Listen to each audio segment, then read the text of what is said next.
നമസ്കാരം. 2023 current affairs സീരീസിലെ 38ാമത്തെ class ആണ് ഇന്നത്തേത്. ഇതിനു മുമ്പുള്ള ക്ലാസ്സുകളെല്ലാം നിങ്ങൾ കാണുന്നുണ്ട്, അതെല്ലാം നന്നായിട്ട് പഠിക്കുന്നുണ്ട് എന്ന് കരുതുന്നു. അതുപോലെ ആസ്ഥ അക്കാഡമിയുടെ ഓൺലൈൻ കോഴ്സുകളിൽ പങ്കെടുക്കുന്നതിനും ഞങ്ങളുടെ മറ്റ് സേവനങ്ങൾക്കുമായി ആസ്ഥ അക്കാഡമി കേരള എന്ന ഞങ്ങളുടെ ലേണിംഗ് ആപ്പ് ഡൗൺലോഡ് ചെയ്യുക. ഇവിടെ നടക്കുന്ന ക്ലാസ്സുകളുടെ PDF നോട്ട്സിനായിട്ട് ഞങ്ങളുടെ ടെലഗ്രാം ചാനലിൽ കൂടി അംഗമാവുക. ഞാൻ അജിത് സുമേരു. ഏവർക്കും ആസ്ഥ അക്കാഡമിയിലേക്ക് സ്വാഗതം.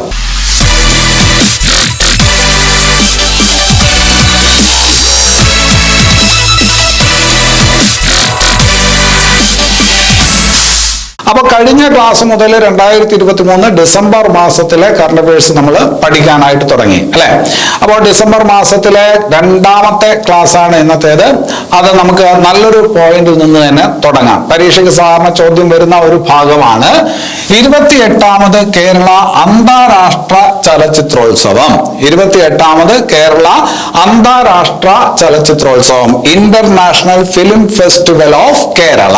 അപ്പൊ ചുരുക്കി നമ്മൾ IFFK എന്ന് പറയും. IFFK അല്ലെ, international film festival of India ഉണ്ട്, നമ്മൾ പഠിച്ചു, കഴിഞ്ഞ ഒരു ക്ലാസ്സിൽ നമ്മൾ പഠിച്ചതാണ്. അത് IFFI എന്ന് നമ്മൾ ചുരുക്കി പറയും. നമുക്കറിയാം international film festival of India, അതിന്റെ സ്ഥിരം വേദി എന്ന് പറയുന്നത് ഗോവയാണ് അല്ലെ. അതുപോലെ IFFKയുടെ, അതായത് ഇന്റർനാഷണൽ ഫിലിം ഫെസ്റ്റിവൽ ഓഫ് കേരളയുടെ സ്ഥിരം വേദി എന്ന് പറയുന്നത് തിരുവനന്തപുരമാണ്. അപ്പൊ 2023 28ാമത് കേരള അന്താരാഷ്ട്ര ചലച്ചിത്രോത്സവം അത് ഉദ്ഘാടനം ചെയ്തത് ആരാണെന്ന് അറിയാമോ? ഒരു പക്ഷെ അങ്ങനെ ചോദിച്ചാൽ നിങ്ങൾ തെറ്റിക്കും. ഉദ്ഘാടനം ചെയ്തത് നമ്മുടെ മുഖ്യമന്ത്രിയാണ്, പിണറായി വിജയനാണ്. ആ ചലച്ചിത്രോത്സവം 28ാമത് കേരള അന്താരാഷ്ട്ര ചലച്ചിത്രോത്സവം ഉദ്ഘാടനം ചെയ്തത് എന്ന് മനസ്സിലാക്കുക. ഇനി അവിടെ മനസ്സിലാക്കേണ്ട ഒരു പ്രധാനപ്പെട്ട കാര്യം, കേരള ചലച്ചിത്ര അക്കാദമി, കേരള ചലച്ചിത്ര അക്കാദമിയുടെ അധ്യക്ഷൻ ആരാണെന്ന് കൂടി മനസ്സിലാക്കി വെക്കണം. നിങ്ങൾക്ക് അറിയാവുന്നതാണ്. ആരാണ്? രഞ്ജിത്ത് ആണ് കേരള ചലച്ചിത്ര അക്കാദമിയുടെ നിലവിലെ അധ്യക്ഷൻ. ഇനി അവിടെ ചോദിക്കുമ്പോ തെറ്റിപ്പോകരുത്. 28ാമത് കേരള അന്താരാഷ്ട്ര ചലച്ചിത്രോത്സവം 2023 അതിലെ മുഖ്യ അതിഥി ആരായിരുന്നു, ചീഫ് ഗസ്റ്റ് ആരായിരുന്നു ചോദിച്ചാൽ അറിയപ്പെടുന്ന ബോളിവുഡ് നടനാണ് നാനാ പടേക്കർ. അപ്പോ 28ാമത് കേരള അന്താരാഷ്ട്ര ചലച്ചിത്രോത്സവത്തിലെ മുഖ്യ അതിഥി ആരായിരുന്നു എന്ന് ചോദിക്കുമ്പോഴാണ് നാനാ പടേക്കർ എന്ന് പറയേണ്ടത്. ഇനി അത് കഴിഞ്ഞിട്ട് 28ാമത് കേരള അന്താരാഷ്ട്ര ചലച്ചിത്രോത്സവം അതിലെ ഉദ്ഘാടന ചലച്ചിത്രം ഏതായിരുന്നു, അങ്ങനെയും ചോദിക്കും. ഉദ്ഘാടന ചലച്ചിത്രം ഏതായിരുന്നു ചോദിച്ചാൽ അത് ഗുഡ് ബൈ ജൂലിയ എന്ന് പറയുന്ന ചിത്രമാണ്. മുമ്പ് പരീക്ഷകൾക്ക് ഇങ്ങനെയാണ് ചോദ്യം ചോദിച്ചിരുന്നത്. അപ്പൊ ആ ഒരു മെത്തേഡ് ഫോളോ ചെയ്തുകൊണ്ടാണ് നമ്മൾ പഠിക്കുന്നത്. അപ്പൊ 28ാമത് കേരള അന്താരാഷ്ട്ര ചലച്ചിത്രോത്സവത്തിലെ ഉദ്ഘാടന ചലച്ചിത്രം ഏതെന്ന് ചോദിച്ചാൽ ഗുഡ് ബൈ ജൂലിയ എന്ന് പറയുന്ന സിനിമയാണ് എന്നുള്ളത് ഓർത്തു വയ്ക്കുക. ഇനി അത് കഴിഞ്ഞിട്ട് 28ാമത് കേരള അന്താരാഷ്ട്ര ചലച്ചിത്രോത്സവം ഏറ്റവും മികച്ച ചിത്രത്തിനുള്ള സുവർണ ചകോരം, ഏറ്റവും മികച്ച ചിത്രത്തിനുള്ള സുവർണ ചകോരം നേടിയത് ഏത് ചിത്രമാണ് എന്ന് ചോദിച്ചാൽ, അല്ലെങ്കിൽ ഏറ്റവും മികച്ച ചലച്ചിത്രമായി തിരഞ്ഞെടുക്കപ്പെട്ട ചിത്രം ഏതെന്ന് ചോദിച്ചാൽ ഇവിൾ ഡസ് നോട്ട് എക്സിസ്റ്റ് എന്ന് പറയുന്ന ഒരു സിനിമയാണ്, ജപ്പാൻ സിനിമയാണ് ഇവിൾ ഡസ് നോട്ട് എക്സിസ്റ്റ്. അപ്പം അവിടെ ശ്രദ്ധിക്കണം, 2023 കേരളത്തിലെ അന്താരാഷ്ട്ര ചലച്ചിത്രോത്സവം അതിലെ ഉദ്ഘാടന ചലച്ചിത്രമായിരുന്നു ഗുഡ് ബൈ ജൂലിയ. അതേസമയം ഏറ്റവും മികച്ച ചലച്ചിത്രമായി തിരഞ്ഞെടുക്കപ്പെട്ടത്, ഈ ചലച്ചിത്രോത്സവത്തിൽ ഏറ്റവും മികച്ച ചലച്ചിത്രമായി തിരഞ്ഞെടുക്കപ്പെട്ടത് ഒരു ജപ്പാൻ ചിത്രമാണ്, ഇവിൾ ഡസ് നോട്ട് എക്സിസ്റ്റ്. ഇനി അത് കഴിഞ്ഞിട്ട് ഏറ്റവും മികച്ച സംവിധായകനുള്ള പുരസ്കാരം, ഈ പറഞ്ഞ ചലച്ചിത്രോത്സവത്തിൽ, കേരള അന്താരാഷ്ട്ര ചലച്ചിത്രോത്സവത്തിൽ മികച്ച സംവിധാനത്തിനുള്ള പുരസ്കാരം ലഭിച്ചത് ആർക്ക്? അതിന് കൊടുക്കുന്ന പുരസ്കാരമുണ്ട്, രജത ചകോരമാണ്. അതിന് കൊടുക്കുന്ന പുരസ്കാരം, ആ മികച്ച സംവിധാനത്തിലുള്ള പുരസ്കാരം നേടിയത് ആരും ചോദിച്ചാൽ അത് ഷൊക്കീർ കോലിക്കോവ് ആണ്. ആരാണ്? ഷൊക്കീർ കോലിക്കോവ് അല്ലെ. അപ്പോ 28ാമത് കേരള അന്താരാഷ്ട്ര ചലച്ചിത്രോത്സവത്തിലെ ഏറ്റവും മികച്ച സംവിധാനത്തിനുള്ള പുരസ്കാരം ലഭിച്ചത് ആർക്കും ചോദിച്ചാൽ ഷൊക്കീർ കോലിക്കോവിനാണ്. സൺഡേ എന്ന് പറയുന്ന ഒരു സിനിമയുടെ സംവിധാനത്തിനാണ് അദ്ദേഹത്തിന് ഏറ്റവും മികച്ച സംവിധാനത്തിനുള്ള സംവിധാനത്തിനുള്ള പുരസ്കാരം ലഭിച്ചത് എന്ന് ഓർക്കണം. ഇനി അത് കഴിഞ്ഞിട്ട് 28ാമത് കേരള അന്താരാഷ്ട്ര ചലച്ചിത്രോത്സവത്തില് ഏറ്റവും മികച്ച മലയാള ചലച്ചിത്രമായിട്ട് തിരഞ്ഞെടുക്കപ്പെട്ട ചിത്രം, ഏറ്റവും മികച്ച മലയാള ചലച്ചിത്രമായിട്ട് തിരഞ്ഞെടുക്കപ്പെട്ട ചിത്രം ഏതെന്ന് ചോദിച്ചാല് അത് ഏത് ചിത്രമാണ്? ആട്ടം എന്ന് പറയുന്ന സിനിമയാണ്, അല്ലെ? ആട്ടം.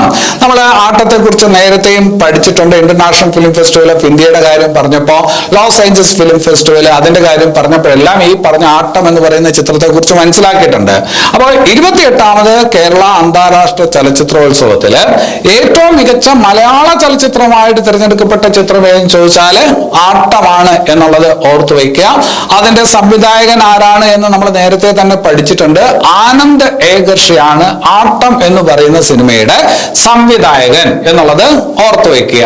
ഇനി അത് കഴിഞ്ഞിട്ട് ഏറ്റവും മികച്ച നവാഗത സംവിധാനത്തിനുള്ള പുരസ്കാരം, ഏറ്റവും മികച്ച നവാഗത സംവിധാനത്തിനുള്ള പുരസ്കാരം, ആ പുരസ്കാരം ലഭിച്ചത് 28ാമത് അന്താരാഷ്ട്ര കേരള ചലച്ചിത്രോത്സവം.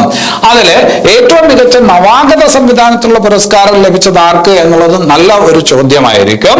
ശ്രുതി ശരണ്യാണ് സംവിധാനത്തിലുള്ള പുരസ്കാരം, നവാഗത സംവിധാനത്തിലുള്ള പുരസ്കാരം നേടിയ സംവിധായിക ആരാണ്? ശ്രുതി ശരണ്യാണ് എന്നുള്ളത് ഓർത്തു വയ്ക്കണം. നല്ലൊരു ചോദ്യമാണ്. നമ്മൾ നേരത്തെയും പഠിച്ചിട്ടുണ്ട്. ശ്രുതി ശരണ്യ പരിചയപ്പെടേണ്ട ഒരു പേരാണ്. അവരുടെ ചിത്രം പരീക്ഷയ്ക്ക് ചോദിക്കും. B32 മുതൽ 44 വരെ, B32 മുതൽ 44 വരെ എന്ന ചിത്രം സംവിധാനം ചെയ്തത് ആരാണ് എന്നും ചോദിക്കാം.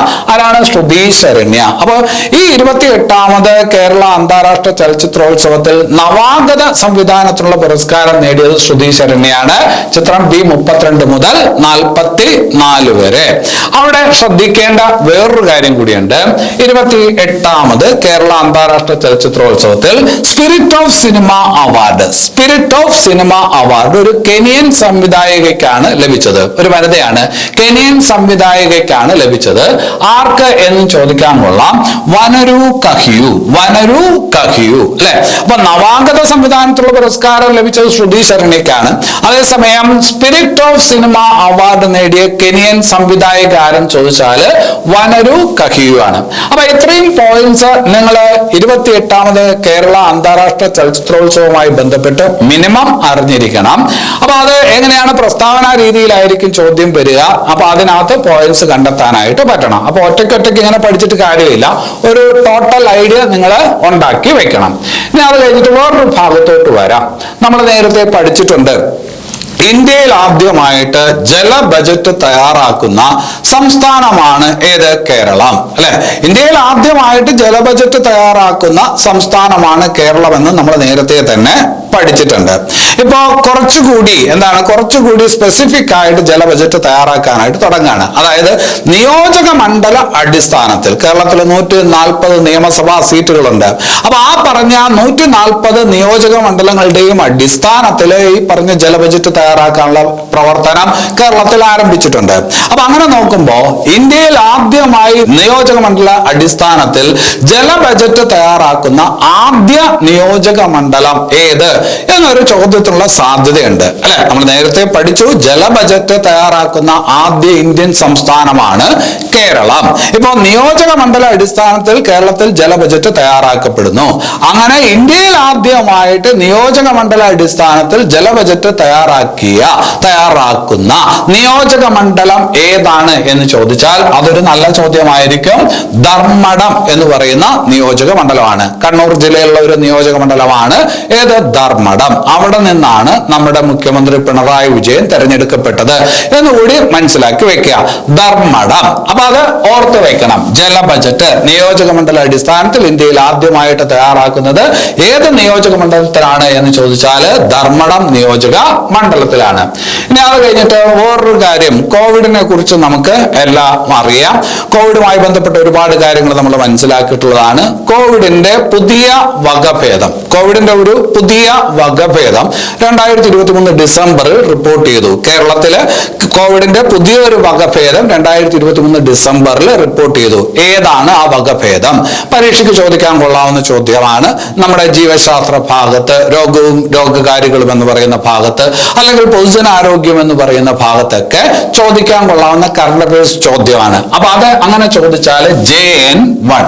അപ്പൊ 2023 ഡിസംബറിൽ റിപ്പോർട്ട് ചെയ്ത കോവിഡിന്റെ പുതിയ വകഭേദം ഏതെന്ന് ചോദിച്ചാൽ JN1 എന്ന് പറയണം. ശരി, ഇനി അത് കഴിഞ്ഞിട്ട് വേറൊരു ഭാഗത്തോട്ട് വരാം. ഇന്ത്യയിലെ ഏറ്റവും വലിയ സോളാർ വൈദ്യുത ബോട്ട്, ഇന്ത്യയിലെ ഏറ്റവും വലിയ സോളാർ വൈദ്യുത ബോട്ട് എന്ന ബഹുമതി നേടിയത് ഏത് ബോട്ടാണ് എന്ന് ചോദിച്ചാൽ അത് ബരാക്കുഡ എന്ന് പറയുന്ന സോളാർ ബോട്ടാണ്. ഇന്ത്യയിലെ ഏറ്റവും വലിയ സോളാർ വൈദ്യുത ബോട്ട് ഏതെന്ന് ചോദിച്ചാൽ ബരാക്കുഡ എന്ന് പറയുന്ന ബോട്ടാണ്, സോളാർ ബോട്ടാണ് എന്നുള്ളത് ഒന്ന് ഓർത്ത് വയ്ക്കുക. ഇനി അത് കഴിഞ്ഞിട്ട് ഏറ്റവും മികച്ച കേരളത്തിലെ കായിക താരത്തിന് കൊടുക്കുന്ന ഒരു പുരസ്കാരമാണ് ജിമ്മി ജോർജ് പുരസ്കാരം. ജിമ്മി ജോർജ് പുരസ്കാരം. അപ്പൊ 2023 ഏറ്റവും മികച്ച കായിക താരത്തിനുള്ള ജിമ്മി ജോർജ് പുരസ്കാരം ആർക്കാണ് ലഭിച്ചത് എന്ന് ചോദിച്ചാൽ M ശ്രീശങ്കറിനാണ്. ആർക്കാണ്? M ശ്രീശങ്കറിനാണ്. ശ്രീശങ്കറിനെ കുറിച്ച് ഒരുപാട് കാര്യങ്ങൾ പല ക്ലാസ്സുകളിലായിട്ട് പറഞ്ഞിട്ടുണ്ട്. അദ്ദേഹത്തിന്റെ ഐറ്റം ലോങ് ജമ്പ് ആണ്, അല്ലെ? അപ്പോ 2023 ജിമ്മി ജോർജ് പുരസ്കാരം, ജിമ്മി ജോർജ് പുരസ്കാരം നേടിയത് ആരാണ്? അത് M ശ്രീശങ്കർ ആണ് എന്ന് ഓർത്ത് വയ്ക്കുക. ഇനി അത് കഴിഞ്ഞിട്ട് വേറൊരു കായിക രംഗത്ത് വേറൊരു കാര്യം കൂടി നമ്മളൊന്ന് ശ്രദ്ധിച്ചു വെക്കണം. അന്താരാഷ്ട്ര ക്രിക്കറ്റിൽ സെഞ്ചുറി നേടുന്ന ആദ്യ മലയാളി, അന്താരാഷ്ട്ര ക്രിക്കറ്റിൽ സെഞ്ചുറി നേടുന്ന ആദ്യ മലയാളി എന്ന ബഹുമതി ഈ അടുത്ത കാലത്ത് ഒരാൾക്ക് ലഭിച്ചു. ആർക്കാണ്? തീർച്ചയായിട്ടും അത് സഞ്ജു സാംസൺ ആണ്, അല്ലെ? സൗത്ത് ആഫ്രിക്കയ്ക്കെതിരെയുള്ള മത്സരത്തില് അദ്ദേഹം സെഞ്ചുറി നേടിയിരുന്നു. അപ്പോ അന്താരാഷ്ട്ര ക്രിക്കറ്റിൽ സെഞ്ചുറി നേടുന്ന ആദ്യ മലയാളി എന്നുള്ള ബഹുമതി നേടിയത് ആരെന്ന് ചോദിച്ചാൽ അത് സഞ്ജു സാംസൺ ആണ് എന്ന് പറയണം. ഇനി അത് കഴിഞ്ഞിട്ട് ഒരു കൃതിയിലോട്ട് വരാം. നമ്മള് ഇന്ത്യ എന്ന് പറയുന്ന ഭാഗത്തോട്ട് വരെയാണ്. 4 Stars of Destiny, 4 Stars of Destiny ഈ അടുത്ത കാലത്ത് പ്രസിദ്ധീകരിക്കപ്പെട്ട ഒരു പുസ്തകമാണ്. 4 Stars of Destiny അടുത്ത കാലത്ത് പ്രസിദ്ധീകരിക്കപ്പെട്ട ഒരു പുസ്തകമാണ്. ഒരുപാട് വിവാദമായ പുസ്തകമാണ്. ഇതിലെ ചില പരാമർശങ്ങളൊക്കെ കേന്ദ്ര ഗവൺമെന്റ് അല്പം അലോസരം ഉണ്ടാക്കുന്നതാണ്, തലവേദന ഉണ്ടാക്കുന്നതാണ്. അപ്പൊ ആ രീതിയിൽ ചർച്ച ചെയ്യപ്പെട്ടുകൊണ്ടിരിക്കുന്ന ഒരു പുസ്തകമാണ് 4 Stars of Destiny. അപ്പൊ ഈ പുസ്തകം രചിച്ചത് ആരെന്ന് ചോദിച്ചാൽ ഇന്ത്യയുടെ മുൻ കരസേനാ മേധാവി കൂടിയായിരുന്ന മനോജ് മുകുന്ദ് നരവനെ രചിച്ച പുസ്തകമാണ് 4 Stars of Destiny, അല്ലെ? അപ്പൊ അതൊന്ന് ശ്രദ്ധിച്ചു വെക്കണം, ചോദിക്കാൻ കൊള്ളാവുന്ന ഒരു ചോദ്യമാണ്. ഇനി അത് കഴിഞ്ഞിട്ട് നമുക്കറിയാം ഇന്ത്യയിൽ നൽകുന്ന ഏറ്റവും പരമോന്നത പുരസ്കാരം, ഒരു സിവിലിയന് ലഭിക്കാവുന്ന ഏറ്റവും പരമോന്നത പുരസ്കാരമാണ് ഏത്? ഭാരതരത്ന പുരസ്കാരം, അല്ലെ? ഇന്ത്യയിലെ ഈ പറഞ്ഞ സൈനിക മേഖലയിൽ നൽകുന്ന ഏറ്റവും ഉയർന്ന പുരസ്കാരമാണ് പരംവീർ ചക്ര എന്ന് നമുക്കറിയാം. ഇന്ത്യയിലെ ഏറ്റവും വലിയ ഗാലണ്ടറി പുരസ്കാരം എന്ന് പറയും. ഏതാണ്? പരംവീർ ചക്ര, അല്ലെ? ഇന്ത്യയിൽ ലഭിക്കാവുന്ന ഏറ്റവും വലിയ സിവിലിയൻ ബഹുമതി എന്ന് ചോദിച്ചാൽ അത് ഭാരതരത്നയാണ്. അതുപോലെ പാകിസ്ഥാൻ നൽകുന്ന ഏറ്റവും വലിയ സിവിലിയൻ പുരസ്കാരമാണ് നിഷാൻ-ഇ-പാകിസ്ഥാനി, അല്ലെ? പാകിസ്ഥാൻ നൽകുന്ന ഏറ്റവും ഉയർന്ന ഏതാണ്? സിവിലിയൻ പുരസ്കാരമാണ് നിഷാൻ-ഇ-പാകിസ്ഥാനി. ഈ നിഷാൻ-ഇ-പാകിസ്ഥാനി എന്ന് പറയുന്ന സിവിലിയൻ പുരസ്കാരം ആദ്യമായി നേടിയ ഇന്ത്യക്കാരൻ ആരെന്ന് നിങ്ങൾക്ക് അറിയാവുന്നതാണ്. അതാരാണ്? മൊറാർജി ദേശായി ആണ്, അല്ലെ? നിഷാൻ-ഇ-പാകിസ്ഥാനി നേടിയ ആദ്യ ഇന്ത്യക്കാരൻ ആരെന്ന് ചോദിച്ചാൽ അത് മൊറാർജി ദേശായി ആണ്. 2023 ഡിസംബറിൽ പാകിസ്ഥാൻ നിഷാൻ-ഇ-പാകിസ്ഥാനി പുരസ്കാരം പ്രഖ്യാപിച്ചപ്പോ അത് ലഭിച്ചത് ഇന്ത്യയിലുള്ള ഒരാൾക്കാണ്. ആർക്ക് എന്ന് ചോദിച്ചാൽ സയ്യിദന മുഫദ്ദൽ സൈഫുദ്ദീൻ ആണ്. സയ്യിദന മുഫദ്ദൽ സൈഫുദ്ദീൻ. അപ്പോ 2023 നിഷാൻ-ഇ-പാകിസ്ഥാൻ പുരസ്കാരത്തിന് അർഹനായ ഇന്ത്യക്കാരൻ ആര് എന്ന് ചോദിച്ചാൽ സയ്യിദന മുഫദ്ദൽ സൈഫുദ്ദീൻ എന്ന് പറയുന്ന ഒരാളാണ്. ദാവൂദി ബോറ എന്ന് പറയുന്ന ഒരു വിശ്വാസി സമൂഹമുണ്ട്. അതിന്റെ ആധ്യാത്മിക നേതാവാണ് ഏത്? സയ്യിദന മുഫദ്ദൽ സൈഫുദ്ദീൻ. ദാവൂദി ബോറ എന്ന് പറയുന്ന വിശ്വാസി വിഭാഗത്തിന്റെ ഈ പറഞ്ഞ ആധ്യാത്മിക നേതാവാണ് ആര്? സയ്യിദന മുഫദ്ദൽ സൈഫുദ്ദീൻ. അപ്പൊ 2023 നിഷാനി പാകിസ്ഥാനി ബഹുമതിക്ക് അർഹനായിട്ടുള്ള ഇന്ത്യക്കാരനാരെന്ന് ചോദിച്ചാൽ ദാവൂദി ബോറ സമൂഹത്തിന്റെ നേതാവായിട്ടുള്ള സയ്യിദന മുഫദ്ദൽ സൈഫുദ്ദീൻ ആണെന്നുള്ളത് ഓർത്ത് വയ്ക്കുക. ഇനി അത് കഴിഞ്ഞിട്ട് ഒരു ബഹുഭാഷാ നിർമ്മിത ബുദ്ധി പ്ലാറ്റ്ഫോം അല്ലെ. നമുക്കറിയാം ഈ ആർട്ടിഫിഷ്യൽ ഇന്റലിജൻസിനെ കുറിച്ചൊക്കെ നമ്മൾ ഒരുപാട് പറഞ്ഞിട്ടുണ്ട്.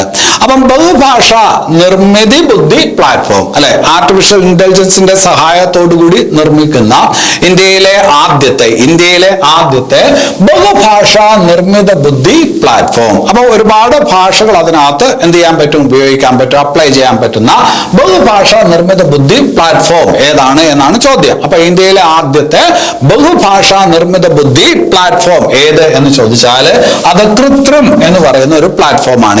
പ്ലാറ്റ്ഫോമാണ് കൃത്രിം. ഏതാണ്? കൃത്രിം. അപ്പൊ ഇന്ത്യയിലെ ആദ്യത്തെ ബഹുഭാഷാ നിർമ്മിത ബുദ്ധി പ്ലാറ്റ്ഫോം ഏതെന്ന് ചോദിച്ചാൽ കൃത്രിം ആണ് എന്ന് പറയണം.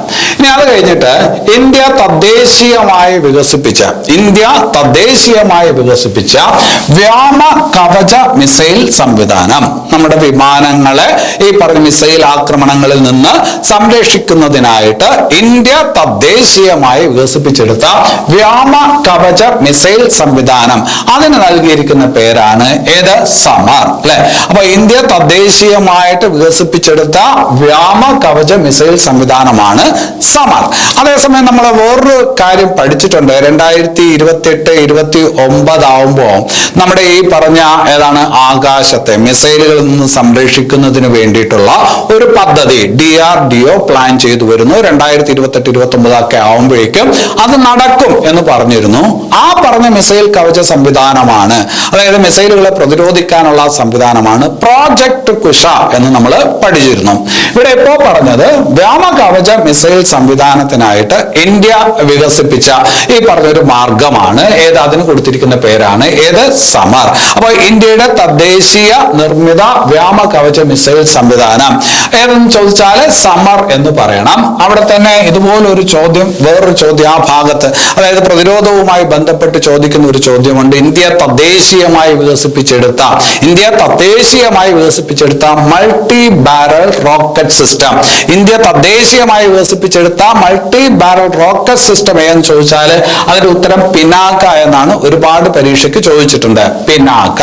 അപ്പൊ അത് ഓർത്തു വെക്കുക. ഇതുപോലെ ഒരു കാര്യം നമ്മൾ അടുത്ത കാലത്ത് പഠിച്ചിരുന്നു. പ്രളയ് എന്ന് പറയുന്നത് എന്താണ്? ഹ്രസ്വദൂര ബാലിസ്റ്റിക് മിസൈൽ ആണ്. ഈ അടുത്ത കാലത്ത് നമ്മുടെ ഒഡീഷയിൽ അബ്ദുൽ കലാം ദ്വീപിൽ നിന്ന് പരീക്ഷിച്ച് വിജയിച്ചു എന്ന് നമ്മൾ പറഞ്ഞു. ഹ്രസ്വദൂര ബാലിസ്റ്റിക് മിസൈൽ ആണ് പ്രളയ് എന്ന് നമ്മൾ പഠിച്ചിട്ടുണ്ട്. അപ്പൊ പ്രൊജക്ട് കുശ DRDO 2028-29 കൂടി നടപ്പിലാക്കാൻ ഉദ്ദേശിക്കുന്ന ഒരു സമഗ്ര മിസൈൽ വേദ സംവിധാനമാണ്. ഇസ്രായേലിന്റെ അയൺ ഡോമിനോട് കിടപിടിക്കുന്ന അല്ലെങ്കിൽ അതിനേക്കാൾ ഒരു പിടി മുകളിൽ നിൽക്കുന്ന ഒരു സംവിധാനമാണ് എന്ന് നമ്മൾ പഠിച്ചിട്ടുണ്ട് അല്ലെ. അപ്പൊ പിനാക എന്ന് പറയുന്നത് ഇന്ത്യയുടെ തദ്ദേശീയ നിർമ്മിത മൾട്ടി ബാരൽ റോക്കറ്റ് സിസ്റ്റം ആണ് എന്നുള്ളത് ഓർത്ത് വയ്ക്കുക. ഇനി അത് കഴിഞ്ഞിട്ട് വേറൊരു ഭാഗത്തോട്ട് വരാം. നമ്മൾ ഡിഫൻസുമായി ബന്ധപ്പെട്ട് നിൽക്കുന്നു. ആ ഭാഗത്ത് ചോദിക്കുന്ന മറ്റൊരു ചോദ്യമാണ് നാവികസേനയുടെ യുദ്ധക്കപ്പലിൽ കമ്മീഷൻഡ് ഓഫീസറായിട്ട് നിയമിക്കപ്പെട്ട ആദ്യ വനിത. നാവികസേനയുടെ യുദ്ധക്കപ്പലിൽ കമ്മീഷൻഡ് ഓഫീസറായി നിയമിക്കപ്പെട്ട ആദ്യ വനിത എന്ന ബഹുമതി ആർക്കാണ് ലഭിക്കുന്നത്? പ്രേരണ ദിയോസ്തലിക്കാണ്. ആർക്കാണ്? പ്രേരണ ദിയോസലി അല്ലെ. അപ്പൊ നാവികസേനയുടെ യുദ്ധക്കപ്പലിൽ കമ്മീഷൻഡ് ഓഫീസറായിട്ട് ആ പദവിയിൽ നിയമിക്കപ്പെട്ട ആദ്യ വനിത ആരെന്ന് ചോദിച്ചാൽ പ്രേരണ ദിയോസ്തലിയാണ് എന്നുള്ളത് ഓർത്തു വെക്കണം. ഇതുപോലെ ഒരു കാര്യം, ഒരു വനിതയുടെ കാര്യം നമ്മൾ പഠിച്ചിട്ടുണ്ട്. ഇന്ത്യൻ വ്യോമസേന ചരിത്രത്തിൽ ആദ്യമായിട്ട് വ്യോമസേന പരേഡിന് നേതൃത്വം കൊടുത്ത വനിത. ഇന്ത്യയുടെ വ്യോമസേന ചരിത്രത്തിൽ ഇന്ത്യയിൽ ആദ്യമായിട്ട് വ്യോമസേന പരേഡിന് നേതൃത്വം കൊടുത്ത വനിത നമ്മൾ പഠിച്ചു, അത് ഷാലിസ ദാമിയാണ്. ആരാണ്? ഷാലിസ ദാമിയാണ്. ഇവിടെ ഇപ്പോൾ പറഞ്ഞത് നാവികസേനയുടെ യുദ്ധക്കപ്പലിൽ കമ്മീഷൻഡ് ഓഫീസർ പദവിയിൽ നിയമിക്കപ്പെട്ട ആദ്യ വനിത ആരും ചോദിച്ചാൽ പ്രേരണ ദിയോസ്തലിയാണ് എന്നുള്ളത് ഓർത്ത് വയ്ക്കുക. ഇനി അത് കഴിഞ്ഞിട്ട് ഒരു കൊടുങ്കാറ്റിലോട്ട് വരാം. മിഷോങ് കൊടുങ്കാറ്റ് അല്ലെ, 2023 ഡിസംബറിൽ രൂപം കൊണ്ട കൊടുങ്കാറ്റാണ് മിഷോങ് കൊടുങ്കാറ്റ്. അവിടെ നമ്മൾ അറിയേണ്ടത് ഈ മിഷോങ് കൊടുങ്കാറ്റ് ഏത് ഭാഗത്താണ് രൂപം കൊണ്ടത്? ഇന്ത്യയുടെ പൂർവ്വ ഭാഗത്താണോ പശ്ചിമ ഭാഗത്താണോ എന്നാണ് അറിയേണ്ടത്. ഇന്ത്യയുടെ പൂർവ്വ ഭാഗത്ത്, അതായത് ബംഗാൾ ഉൾക്കടലിൽ രൂപം കൊണ്ട ഒരു കൊടുങ്കാറ്റാണ് ഏത്? മിഷോങ് കൊടുങ്കാറ്റ്. നിങ്ങൾ ചെന്നൈ വെള്ളപ്പൊക്കത്തെ കുറിച്ചുള്ള വാർത്ത വായിച്ചു കാണും അല്ലെ, നിങ്ങൾ അറിഞ്ഞിട്ടുണ്ടാവും. 2023 ഡിസംബറിൽ ചെന്നൈയിൽ വെള്ളപ്പൊക്കം ഉണ്ടായി. ആ വെള്ളപ്പൊക്കത്തിന് കാരണമായത് ഈ പറഞ്ഞ ചുഴലിക്കൊടുങ്കാറ്റാണ്, മിഷോങ് ചുഴലിക്കൊടുങ്കാറ്റ്. അപ്പൊ 2023 ഡിസംബറിൽ രൂപം കൊണ്ട ചുഴലിക്കൊടുങ്കാറ്റാണ് ഇവിടെ ബംഗാൾ ഉൾക്കടലിൽ രൂപം കൊണ്ട ചുഴലിക്കൊടുങ്കാറ്റാണ് ഏത്? മിഷോങ് ചുഴലിക്കൊടുങ്കാറ്റ്. ചെന്നൈ വെള്ളപ്പൊക്കത്തിന് കാരണമായത് ഈ ചുഴലിക്കൊടുങ്കാറ്റാണ്. അവിടെ ഒരു കാര്യം കൂടി മനസ്സിലാക്കി വെക്കണം. ഈ ചുഴലിക്കൊടുങ്കാറ്റ് എന്ന് പറയുമ്പോൾ ഈ ചുഴലിക്കൊടുങ്കാറ്റിന് പേര് കൊടുത്തത് ഏത് രാജ്യമാണ്? ഈ ചുഴലിക്കൊടുങ്കാറ്റിന് പേര് കൊടുത്ത രാജ്യം മ്യാൻമർ ആണ്. മിഷോങ് എന്ന പേര് നൽകിയത് മ്യാൻമർ ആണ് എന്ന് ഓർക്കുക. ഇത് 2023 ഏത് മാസമാണ്? ഡിസംബർ മാസമാണ്. അതിന് തൊട്ട് മുമ്പ് ബംഗാൾ ഉൾക്കടൽ രൂപം കൊണ്ട മറ്റൊരു ചുഴലിക്കൊടുങ്കാറ്റുണ്ട്. ആ ചുഴലിക്കൊടുങ്കാറ്റിന്റെ പേര് നമ്മൾ പഠിച്ചിരുന്നു. ഹമൂൺ എന്നാണ് അതിന്റെ പേര്. ഹമൂണും രൂപം കൊണ്ടത് എവിടെയാണ്? ബംഗാൾ ഉൾക്കടലിലാണ് അല്ലെ. ആ ചുഴലിക്കൊടുങ്കാറ്റിന് പേര് കൊടുത്തത് ഇറാൻ ആണെന്ന് പഠിച്ചിരുന്നു. അതുപോലെ തന്നെ അതിന് തൊട്ട് മുമ്പ് അതോടൊപ്പം തന്നെ വേറൊരു ചുഴലിക്കൊടുങ്കാറ്റിന്റെ കാര്യം കൂടി നമ്മൾ പഠിച്ചിരുന്നു, തേജ് ചുഴലിക്കൊടുങ്കാറ്റ്. തേജ് ചുഴലിക്കൊടുങ്കാറ്റ് എവിടെയായിരുന്നു? തേജ് ചുഴലിക്കൊടുങ്കാറ്റ് അറബിക്കടലിലായിരുന്നു. തേജ് ചുഴലിക്കൊടുങ്കാറ്റിന് ആ പേര് കൊടുത്തത് ഇന്ത്യയാണെന്ന് നമ്മൾ പഠിച്ചിട്ടുണ്ട്. അപ്പൊ ഇപ്പൊ അവിടുത്തെ ചോദ്യം, മിഷോങ് ചുഴലിക്കൊടുങ്കാറ്റ് രൂപം കൊണ്ടത് ഇന്ത്യയുടെ ഏത് ഭാഗത്താണ് എന്ന് ചോദിച്ചാല് പൂർവ്വ ഭാഗത്താണ്, പൂർവ്വ തീരത്താണ്, ബംഗാൾ ഉൾക്കടലിലാണ് എന്നുള്ളത് ഓർത്ത് വയ്ക്കണം. ഇനി അത് കഴിഞ്ഞിട്ട് മഹാപരിനിർവാൺ ദിവസ്. മഹാപരിനിർവാൺ ദിവസ് ആരുടെ ചരമദിനമായിട്ടാണ് ആചരിക്കുന്നത്? മഹാപരിനിർവാൺ ദിവസ് ഒരു ഇന്ത്യയുടെ ദേശീയ നേതാവിന്റെ ചരമദിനമാണ്. ആരുടെ ചരമദിനമാണ് മഹാപരിനിർവാൺ ദിവസ് ആയിട്ട് ആചരിക്കുന്നതെന്ന് ചോദിച്ചാല് നമ്മുടെ ഭരണഘടനാ ശില്പി ഡോക്ടർ BR അംബേദ്കറിന്റെ ചരമദിനമാണ്. ഡോക്ടർ BR അംബേദ്കറിന്റെ ചരമദിനം എന്നാണ്? ഡിസംബർ 6. ഡിസംബർ 6 മഹാപരിനിർവാൺ ദിവസായിട്ട് ആചരിക്കുന്നു. ഏപ്രിൽ 14 ഡോക്ടർ BR അംബേദ്കറിന്റെ ജന്മദിനം അല്ലെ. വിഷു ആയിട്ട് ആചരിക്കുന്ന ദിവസമാണ്. വിഷു വരുന്നത് എപ്പോഴും ഏപ്രിൽ 14 ആയിരിക്കും, അടുപ്പിച്ചാണ്, അവിടെയാണ് അല്ലെ. ഏപ്രിൽ 14 ആരുടെ? ഡോക്ടർ BR അംബേദ്കറിന്റെ ജന്മദിനം. നമ്മളിപ്പോൾ ഡിസംബർ മാസത്തിലെ കറണ്ട് അഫയേഴ്സ് ആണ് പഠിക്കുന്നത്. മഹാപരിനിർവാൺ ദിവസം എന്ന് പറയുന്നത് ഡോക്ടർ BR അംബേദ്കറുടെ ചരമദിനമാണ് ഡിസംബർ 6. ഇനി അത് കഴിഞ്ഞിട്ട് വേറൊരു കാര്യത്തിലോട്ട് വരാം. ഈ അടുത്ത കാലത്ത് വാർത്തകളിൽ വരുന്ന ഒരു മസ്ജിദാണ് ഗ്യാൻ വാബി മസ്ജിദ് അല്ലെ. ഗ്യാൻ വാബി മസ്ജിദ് എങ്ങനെയാണ് വാർത്തകളിൽ വരുന്നത്? ആർക്കിയോളജിക്കൽ സർവേ ഓഫ് ഇന്ത്യയുടെ ശാസ്ത്രീയ പരിശോധനയൊക്കെ ഇപ്പൊ അവിടെ നടക്കുന്നു. അപ്പൊ അതുമായി ബന്ധപ്പെട്ട കുറച്ച് കാര്യങ്ങളൊക്കെ ഉണ്ട്. അപ്പൊ അങ്ങനെ ഗ്യാൻ വാബി മസ്ജിദ് വാർത്തകളിലാണ്. അപ്പൊ ഈ ഗ്യാൻ വാബി മസ്ജിദ് എവിടെയാണ് എന്ന് പരീക്ഷയ്ക്ക് ചോദിച്ചേക്കാം. ഗ്യാൻ വാബി മസ്ജിദ് എവിടെയാണെന്ന് ചോദിച്ചാൽ ഉത്തർപ്രദേശിലാണ്, വാരണാസിയിലാണ്. ഉത്തർപ്രദേശിലെ വാരണാസിയിലാണ് ഏതുള്ളത്? ആർക്കിയോളജിക്കൽ സർവേ ഓഫ് ഇന്ത്യയുടെ ശാസ്ത്രീയ പരിശോധനകളൊക്കെ നടക്കുന്ന, ചെറിയ തർക്കമൊക്കെ ഉണ്ട്. അപ്പൊ ആ ശാസ്ത്രീയ പരിശോധനകൾക്ക് നടക്കുന്ന ഗ്യാൻ വാബി മസ്ജിദ് എവിടെയാണെന്ന് ചോദിച്ചാൽ വാരണാസിയിലാണെന്ന് പറയണം. വാരണാസിയുടെ കാര്യം പറയുമ്പോൾ ഇന്ത്യയിലെ ഏറ്റവും വലിയ ധ്യാന കേന്ദ്രവും ഇപ്പോ പ്രധാനമന്ത്രി ഉദ്ഘാടനം ചെയ്തത് 2023 പ്രധാനമന്ത്രി ഉദ്ഘാടനം ചെയ്തത് വാരണാസി തന്നെയാണ്. ഇന്ത്യയിലെ ഏറ്റവും വലിയ ധ്യാന കേന്ദ്രം അതാണ് സ്വർവേദ മഹാമന്ദിരം. ഇന്ത്യയിലെ ഏറ്റവും വലിയ ധ്യാന കേന്ദ്രം ഏതാണ്? സ്വർവേദ മഹാമന്ദിരം. നമ്മുടെ പ്രധാനമന്ത്രി നരേന്ദ്രമോദി 2023 ഡിസംബറിൽ ഉദ്ഘാടനം ചെയ്തത് എവിടെയാണ്? ഇത് എവിടെയാണെന്ന് ചോദിച്ചാൽ ഇതും വാരണാസി തന്നെയാണ്. അപ്പം ഗ്യാൻ വാബി മസ്ജിദ് വാരണാസിയിലാണ്, ഉത്തർപ്രദേശ്. സ്വർവേദ മഹാമന്ദിരം എന്ന് പറഞ്ഞു കഴിഞ്ഞാൽ ഇന്ത്യയിലെ ഏറ്റവും വലിയ ധ്യാന കേന്ദ്രമാണ്. ഈ ധ്യാന കേന്ദ്രം 2023 ഡിസംബറിൽ ഉദ്ഘാടനം ചെയ്ത് മോദിയാണ്. ഇത് എവിടെയാണ് എന്ന് ചോദിച്ചാൽ അതും വാരണാസിയിലാണ്. ഇനി ഈ പറഞ്ഞ നമ്മുടെ പ്രധാനമന്ത്രി നരേന്ദ്രമോദിയുടെ ലോക്സഭാ മണ്ഡലം ഏത് എന്ന് ചോദിച്ചാലും വാരണാസിയാണ്. അവിടെ നിന്നാണ് അദ്ദേഹം ജയിച്ചത്. അതുപോലെ നമ്മൾ നേരത്തെ പഠിച്ചു കേരള മുഖ്യമന്ത്രി പിണറായി വിജയൻ, അദ്ദേഹത്തിന്റെ നിയമസഭാ മണ്ഡലം ഏതെന്ന് ചോദിച്ചാൽ അത് നമ്മൾ പറഞ്ഞു ധർമ്മടമാണ് എന്ന് പറഞ്ഞു. അപ്പൊ അതൊന്ന് ഓർത്തു വെക്കുക.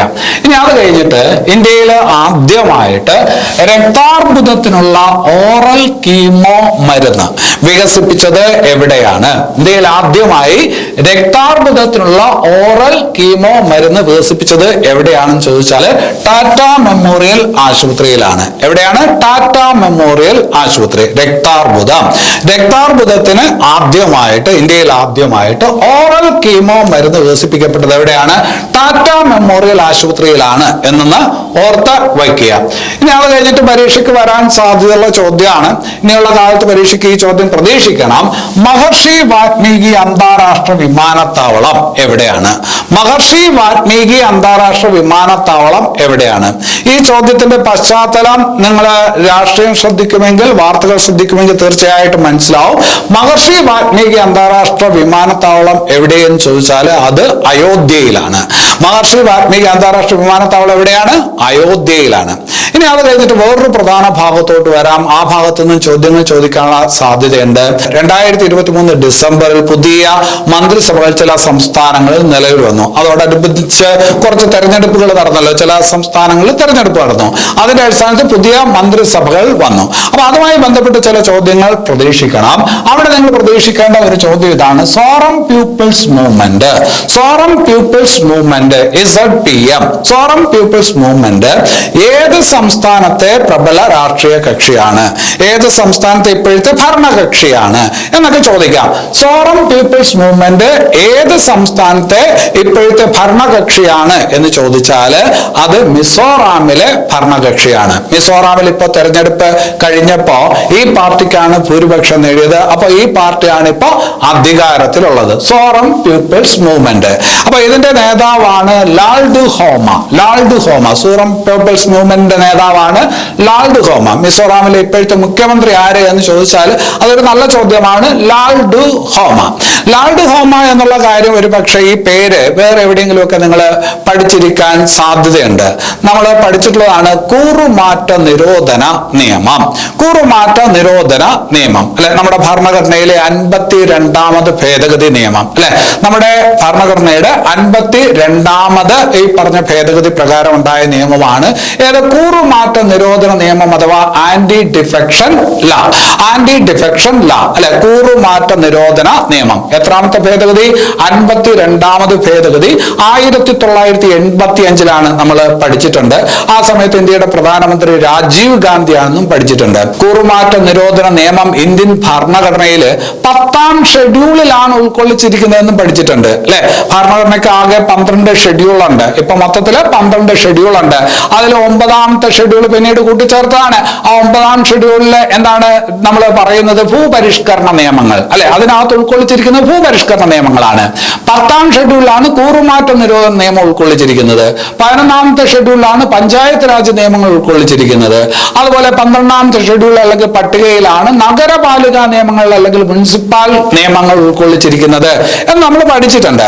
അപ്പൊ ആ കൂറുമാറ്റ നിരോധന നിയമം ഞാൻ ഇപ്പോ പറഞ്ഞത് എന്തുകൊണ്ടാണെന്ന് ചോദിച്ചാൽ ഈ ലാൽഡുഹോമ ഇന്ത്യയിൽ ആദ്യമായിട്ട് കൂറുമാറ്റ നിരോധന നിയമപ്രകാരം ലോക്സഭാംഗത്വം നഷ്ടപ്പെട്ട വ്യക്തിയാണ്. ആര്?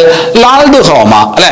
ഇന്ത്യയിൽ ആദ്യമായിട്ട് കൂറുമാറ്റ നിരോധന നിയമപ്രകാരം ഈ പറഞ്ഞ സഭാംഗത്വം നഷ്ടപ്പെട്ട വ്യക്തി ആരും ചോദിച്ചാൽ ലാൽഡുഹോമയാണ്. നമ്മുടെ ഇവിടെ ഈ പറഞ്ഞ കേരളത്തിലെ കാര്യം പറയുമ്പോൾ അത് ബാലകൃഷ്ണ പിള്ളയുടെ കാര്യം പറയും. പക്ഷെ ഇന്ത്യയിൽ ആദ്യം എന്നുള്ള രീതിയിൽ കൂറുമാറ്റ നിരോധന നിയമപ്രകാരം സഭാംഗത്വം നഷ്ടപ്പെട്ടത് ആർക്കെന്ന് ചോദിച്ചാൽ അത് ലാൽഡുഹോമയ്ക്കാണ് എന്ന് പറയണം. അപ്പൊ അത് ഓർത്ത് വയ്ക്കുക. ലാൽഡുഹോമ ഇപ്പോ മിസോറാമിലെ മുഖ്യമന്ത്രിയാണ്. അതേസമയം രേവന്ത് റെഡ്ഡി ഏത് സംസ്ഥാനത്തെ പുതിയ മുഖ്യമന്ത്രിയാണ്? ഇപ്പോൾ തെരഞ്ഞെടുപ്പ് കഴിഞ്ഞ് അധികാരത്തിൽ വന്നതാണ്. രേവന്ത് റെഡ്ഡി ഏത് സംസ്ഥാനത്തെ മുഖ്യമന്ത്രിയാണെന്ന് ചോദിച്ചാൽ തെലങ്കാനയിലെ മുഖ്യമന്ത്രിയാണ്. ആര്? രേവന്ത് റെഡ്ഡി. കോൺഗ്രസ്സുകാരനാണ്. ഇന്ത്യൻ നാഷണൽ കോൺഗ്രസിന്റെ പ്രതിനിധിയാണ്. ആര്? രേവന്ത് റെഡ്ഡി. അപ്പൊ രേവന്ത് റെഡ്ഡി എവിടുത്തെ മുഖ്യമന്ത്രിയാണ്? അത് ഈ പറഞ്ഞ തെലങ്കാനയിലെ മുഖ്യമന്ത്രിയാണ്. ഇനി അത് കഴിഞ്ഞിട്ട് മോഹൻ യാദവ് ഏത് സംസ്ഥാനത്തെ പുതിയ മുഖ്യമന്ത്രിയാണ്? മോഹൻ യാദവ് ഏത് സംസ്ഥാനത്തെ പുതിയ മുഖ്യമന്ത്രിയാണെന്ന് ചോദിച്ചാൽ മധ്യപ്രദേശിലെ പുതിയ മുഖ്യമന്ത്രിയാണ് മോഹൻ യാദവ്. മോഹൻ എന്നുള്ള എം നോക്കി വെക്കുക, അപ്പൊ പെട്ടെന്ന് ഉത്തരത്തിലോട്ട് വരാം. മോഹൻ യാദവ് മധ്യപ്രദേശിലെ പുതിയ മുഖ്യമന്ത്രിയാണ്. ഇനി അത് കഴിഞ്ഞിട്ട് ഭജൻലാൽ ശർമ്മ ഏത് സംസ്ഥാനത്തെ പുതിയ മുഖ്യമന്ത്രിയാണെന്ന് ചോദിച്ചാൽ രാജസ്ഥാനിലെ പുതിയ മുഖ്യമന്ത്രിയാണ്. ആര്? ഭജൻലാൽ ശർമ്മ, അല്ലെ? നേരത്തെ അശോക് ഗെഹ്ലോട്ട് ആയിരുന്നു എവിടുത്തെ മുഖ്യമന്ത്രി? രാജസ്ഥാനിലെ മുഖ്യമന്ത്രി. പക്ഷെ ഇപ്പൊ തെരഞ്ഞെടുപ്പ് കഴിഞ്ഞതിന് ശേഷം മുഖ്യമന്ത്രിയായത് BJP കാരനായുള്ള ഒരാളാണ്, ഭജൻലാൽ ശർമ്മ. അപ്പൊ അത് ഓർത്ത് വയ്ക്കുക. ഭജൻലാൽ ശർമ്മ രാജസ്ഥാനിലെ പുതിയ മുഖ്യമന്ത്രിയാണ്.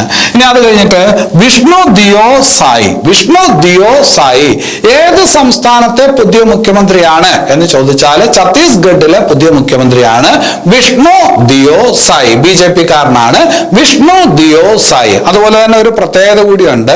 ഛത്തീസ്ഗഡിലെ ആദ്യത്തെ ദളിത് മുഖ്യമന്ത്രി എന്നുള്ള ബഹുമതിയും ആർക്കാണ്? വിഷ്ണു ദിയോ സായിക്കാണ്. ഛത്തീസ്ഗഡിലെ ആദ്യത്തെ ദളിത് മുഖ്യമന്ത്രി ആരും ചോദിച്ചാലും വിഷ്ണു ദിയോ സായി ആണ്. അപ്പൊ ഈ പറഞ്ഞ പേരുകളൊന്ന് ഓർത്തു വയ്ക്കുക. ലാൽഡ് ഹോമ മിസോറാമിലെ പുതിയ മുഖ്യമന്ത്രിയാണ്. രേവന്ത് റെഡ്ഡി കോൺഗ്രസ്സുകാരനാണ്, അദ്ദേഹം തെലങ്കാനയിലെ മുഖ്യമന്ത്രിയാണ്. മോഹൻ യാദവ് BJP കാരനാണ്, മധ്യപ്രദേശിലെ പുതിയ മുഖ്യമന്ത്രിയാണ്. ഭജൻലാൽ ശർമ്മ BJP കാരനാണ്, രാജസ്ഥാനിലെ പുതിയ മുഖ്യമന്ത്രിയാണ്. വിഷ്ണു ദിയോ സായി BJP കാരനാണ്, ഛത്തീസ്ഗഡിലെ പുതിയ മുഖ്യമന്ത്രിയാണ്. അപ്പൊ ഈ പറഞ്ഞ കാര്യങ്ങളെല്ലാം പരീക്ഷയ്ക്ക് ചോദിക്കാൻ കൊള്ളാവുന്ന കാര്യങ്ങളാണ്. അപ്പൊ നമ്മൾ 2023 ഡിസംബർ മാസത്തിലെ കറണ്ട് അഫയേഴ്സ് ആണ് പഠിച്ചു വരുന്നത്. അടുത്ത ക്ലാസ്സോട് കൂടി നമുക്ക് ഈ ഭാഗം പൂർത്തിയാക്കാം. അടുത്ത ക്ലാസ് വളരെ പെട്ടെന്ന് തന്നെ അപ്ലോഡ് ചെയ്യാം. ഈ ക്ലാസ് ഇവിടെ അവസാനിക്കുന്നു. എല്ലാവർക്കും നല്ലത് വരട്ടെ. നന്ദി.